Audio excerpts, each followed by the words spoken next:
We're negotiating with everybody. It's a big, fat, beautiful negotiation, and hopefully we'll come up with something that's going to be really terrific. We're here today because we see something that our Republican colleagues in the House can't see. Trump care is a wreck. President Trump sounding optimistic about the GOP's health care legislation, while Senate Democratic leader Chuck Schumer slams it. And it's time now for our Sunday group, GOP strategist Karl Rove, Dr. Ezekiel Emanuel, one of the architects of Obamacare, Neera Tanden, head of the liberal think tank, the Center for American Progress, and Fox News contributor Rachel Campos-Duffy. Karl, let me start with you. Same question I started with Speaker Ryan. Will the House pass a version of repeal and replace this week? And how damaging and how much have the Republicans had to respond to that CBO assessment score that 24 million fewer Americans would have health insurance under this plan in 10 years? Well, it is a damaging number, but when you look under the surface of it, it starts with 14 million fewer people in the next few years not having insurance who would otherwise have it. Virtually all of those, the CBO says, are as a result of the end of the mandate. That is to say, the penalties that are inflicted upon people who don't buy insurance. And if they're not inflicted with a penalty, then they're not going to buy insurance. So the Republicans have got a different approach, which is let's provide fair tax treatment in the form of an advanceable, refundable tax credit to the people who are self-employed, who don't get that kind of treatment because they don't get their insurance from their employer, and to people in small businesses that don't get coverage. And the CBO has historically underestimated the effect of market choices like that, as it did in the Medicare Part D, and overestimated the impact of what a government mandate penalty would do. For all of the conservatives in the House who have had heartburn over this, do you think that they're going to hold their nose? I'm mixing my metaphors here and vote for it? Yeah, I think, look, actually, I think that they're starting to come, they wanted some things. They couldn't figure out what those things were, but they've stumbled into a couple of them, and they're happy. I think the biggest one is that for people who are on Medicaid, who are able-bodied, without children, that states ought to be able to impose a work requirement that says if you want this government benefit, much like we did with welfare, you got to go be looking for work or working in order to get the benefit. And I think that's made a lot of conservatives more comfortable. Dr. Emanuel, for an architect of Obamacare, you have been surprisingly open, and you and I have discussed this in the last weeks, to at least the idea of amending the law.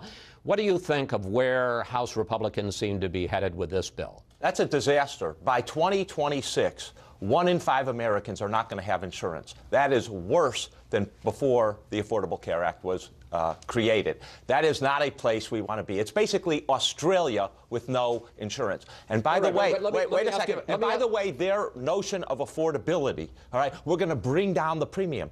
Let's say, how are they going to bring down the premium? There is nothing in this bill about cost control. They're going to bring down the premium by not covering a variety of services. You're saying a lot of things. They're going to bring down, they say they're going to bring down the premium. Cost control. And, wait a minute. In other parts of the process, in the regulations by Tom Price, in the legislation, they also, you just heard Speaker Ryan say they're going to boost the tax credit, so that'll make it more affordable to the 65-year-old man I talked about, 64-year-old. Well, we're going to have to see what they're going to boost it by, but as your numbers showed, they'd have to boost it by $10,000, and that doesn't seem to be in the cards for Mr. Ryan. But more importantly, I'd say you're going to see the premiums maybe come down, but that's because they're not covering services, and the deductibles are going to go up. So net, it's actually going to be worse for people. The Brookings Institute said that when you analyze this bill, premiums are going to go up on average 13% for Americans. That doesn't sound like a good deal for most Americans, and especially the Americans that voted for Trump. You know what? All right. You know what? I was going to talk about the budget. Let's just talk about this. Rachel. I was just going to say, I mean, it's really hard to listen to this because you're the architect of the bill. This bill is not working. It's in a debt spiral. You promised that people could keep their doctor. You promised that people could keep their premiums. Have some serious news? The CBO said there's no debt spiral, and that's not accurate. Wait a minute. First of all, the CBO is measuring what is before the House this week.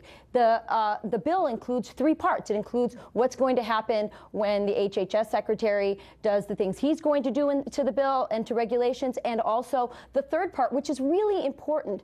That's where they're going to take on across state lines, and tort reform and a bunch of other stuff. Exactly, but also very importantly, tort reform, which is a huge driver.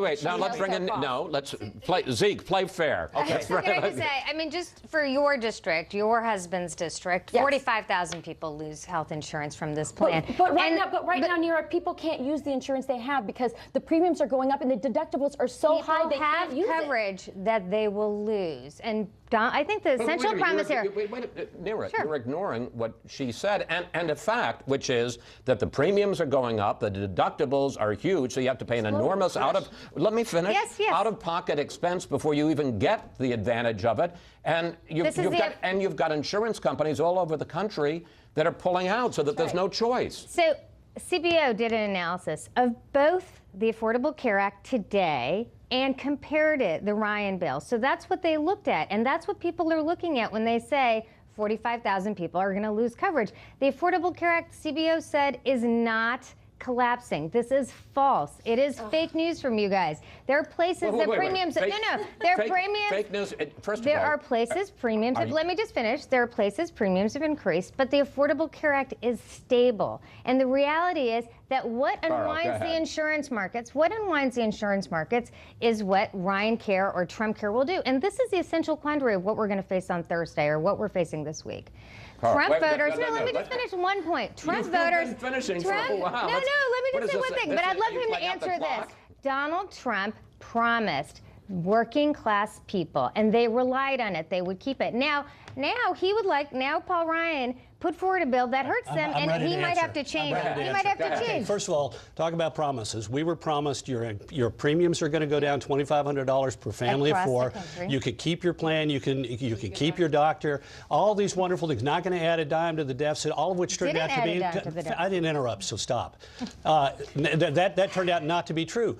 This year, the average premium increase is 25%, on top of a double-digit last year. Now, I loved how everybody was so quick to count CBO numbers. CBO said, looking at 1/3 of what the Republicans are offering, that within 2 years we will have a 10% decline in premiums under the Republicans. So love it how they love the CBO number when it comes to 14%. Love it how they don't like it when it comes to premiums. Carl, that's not accurate. Just let's make 3 quick points. First of all, by 2020, premiums are supposed to go up 15 to 20%. And then by 2026, they'll be down for younger people, but up for older people. That's the first point.